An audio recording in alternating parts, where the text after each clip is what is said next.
Hi friends, ఆధునిక సైన్స్లో అత్యంత శక్తివంతమైన పరికరాల్లో అల్ట్రా ఫాస్ట్ లేజర్లు ఒకటి. అయితే ఇవి సాధారణంగా పెద్ద పెద్ద టేబుళ్లపై అమర్చాల్సినంత భారీగా ఉంటాయి. కానీ ఇప్పుడు శాస్త్రవేత్తలు దీనికి పరిష్కారం కనుగొన్నారు.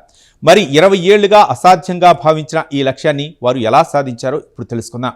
స్విట్జర్లాండ్లోని ఈపీఎఫ్ఎల్కు చెందిన ప్రొఫెసర్ టోబియన్ జే కిప్పెన్బర్గ్ నేతృత్వంలోని బృందం ఈ పరిశోధన చేపట్టింది.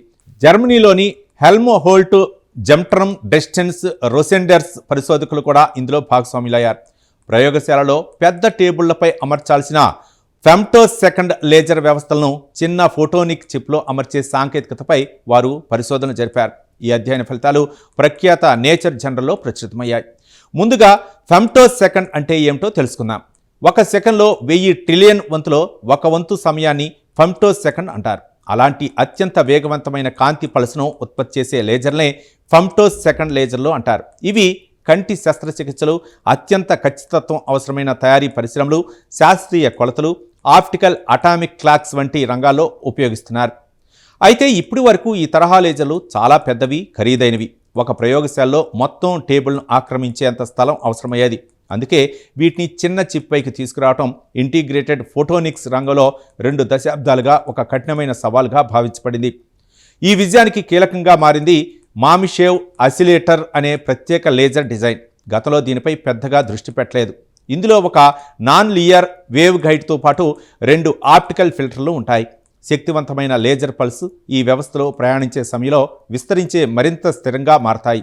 బలహీనమైన కాంతి మాత్రం ఫిల్టర్ల వద్దే ఆగిపోతుంది. ఫోటోనిక్ చిప్పుల్లో కాంతి చాలా చిన్న మార్గంలో ప్రయాణిస్తుంది. దీంతో కాంతి తనతో తాను బలంగా పరస్పర చర్య జరుపుకుంటుంది. సాధారణంగా ఇది లేజర్ పనితీరును దెబ్బతీసే అవకాశం ఉంటుంది. కానీ మామిషేవ్ ఆసిలేటర్ డిజైన్ ఈ సమస్యలను గణనీయంగా తగ్గించి స్థిరమైన పనితీరును అందించిందని పరిశోధకులు చెబుతున్నారు. ఈ కొత్త చిప్ లేజర్ పనితీరు కూడా ఆకట్టుకునేలా ఉంది.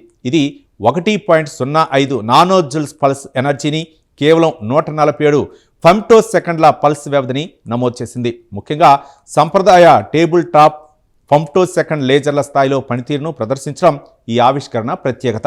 ఈ లేజర్లోని మొత్తం ఆప్టికల్ కావిటీ పొడవు సుమారు 42 సెంటీమీటర్లు. కానీ ప్రత్యేక డిజైన్ కారణంగా దాన్ని అగ్గిపుల్ల తలంత పరిణామం ఉన్న చిన్న చిప్లో మడిచి అమర్చగలిగారు. దీంతో భారీ లేజర్ వ్యవస్థలు ఇప్పుడు చిన్న చిప్ల రూపంలో అందుబాటులోకి వచ్చే అవకాశం ఏర్పడింది. ఈ సాంకేతికతకు మరో పెద్ద ప్రయోజనం కూడా ఉంది. ఫోటోనిక్ చిప్లను కంప్యూటర్ చిప్ల మాదిరిగానే భారీ స్థాయిలో తయారు చేయవచ్చు. ఒకే వాఫర్పై 1000కి పైగా లేజర్ వ్యవస్థలను ఒకేసారి ఉత్పత్తి చేసే అవకాశం ఉందని పరిశోధకులు చెబుతున్నారు. దీనివల్ల ఖర్చు గణనీయంగా తగ్గవచ్చు. ఈ చిప్ ఉత్పత్తి చేసే కాంతి శక్తి కిలోవాట్ స్థాయి పీక్ పవర్ను చేరుకుంటుంది. అందుకు ఇప్పటి వరకు ఖరీదైన ప్రయోగశాలకే పరిమితమైన అనేక అప్లికేషన్లు భవిష్యత్తులో మరింత అందుబాటులోకి రావచ్చు.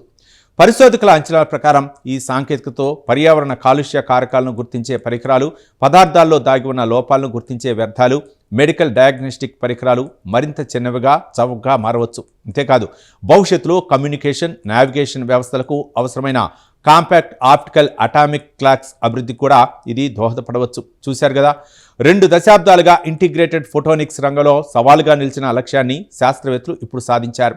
ఒకప్పుడు మొత్తం ప్రయోగశాల టేబుల్ను ఆక్రమించే శక్తివంతమైన ఫెమ్టోసెకండ్ లేజర్ ఇప్పుడు చిన్న చిప్లో ఇమిడిపోయింది. భవిష్యత్తులో అత్యాధునిక లేజర్ సాంకేతికతను మరింత చౌకగా అందుబాటులోకి తీసుకురావడంలో ఇది కీలకమైన మైలురాయిగా మారవచ్చని పరిశోధకులు చెబుతున్నారు. ఈ ప్రత్యేక కథనంపై మీ అభిప్రాయాలను కామెంట్ ద్వారా తెలపండి. వీడియో నచ్చితే లైక్ చేసి ఛానల్ని సబ్స్క్రైబ్ చేయండి. Thank you.